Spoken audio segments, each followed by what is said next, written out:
ગત રોજ લાલગેટ પોલીસ પેટ્રોલિંગમાં હતી તે દરમિયાન અશક્તાશ્રમ પાસે એક શંકાસ્પદ ઝાયલો ગાડીને અટકાવીને ગાડીની તલાશી લેતા ગાડીમાં પ્લાસ્ટિકની બેગમાં આગળ અને પાછળના ભાગે ભારતીય ચલણની 500ની નોટ વચ્ચે બચ્ચોं की બેંકની ચિલ્ડ્રન બેંક ઓફ ઇન્ડિયાની 500ની નોટના બંડલ મળી આવતા લાલગેટ પોલીસ દ્વારા એફએસએલની ટીમને બોલાવી પરીક્ષણ માટે તમામ બંડલો કબજે કર્યા છે। ગત રોજ લાલગેટ પોલીસ પેટ્રોલિંગમાં હતી એ દરમિયાન અશક્તાશ્રમ પાસે એક શંકાસ્પદ ઝડપાયું હતું। ઝાયલો ગાડીને અટકાવીને ગાડીની તલાશી લેતા ગાડીમાં પ્લાસ્ટિકની બેગમાં આગળ અને પાછળના ભાગે ભારતીય ચલણીની નોટ 500ની નોટ વચ્ચે બચ્ચોं की બેંકની ચિલ્ડ્રન બેંક ઓફ ઇન્ડિયાની 500ની નોટના બંડલ મળી આવતા લાલગેટ પોલીસ દ્વારા એફએસએલની ટીમને બોલાવી પરીક્ષણ માટે તમામ બંડલો કબજે કર્યા છે।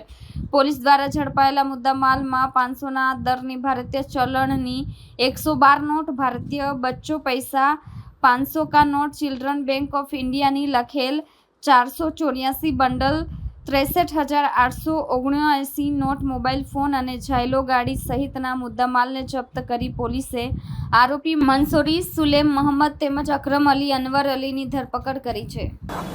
ગઈકાલ લાલગેટ પોલીસની ટીમ પેટ્રોલિંગમાં હતી દરમિયાન અશક્તા આશ્રમ, અશક્તા હોસ્પિટલ કેન્ટીન પાસે એક મહિન્દ્રા કંપનીની ગાડી શંકાસ્પદ જણાઈ આવેલ અને જેમાં 2 ઈસમો બેઠેલા હતા।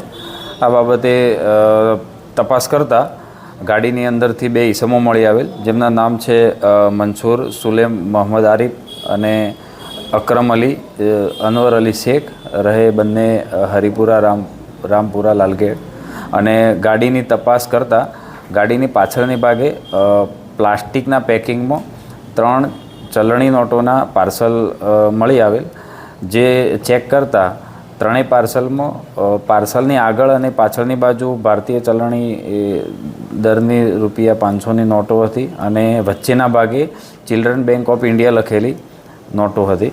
આ બાબતે એફએસએલ અધિકારીને બોલાવી અને નોટોનું પ્રાથમિક પરીક્ષણ કરી અને એફએસએલ ગાંધીનગર મોકલી આપવા તજવીજ કરેલ છે।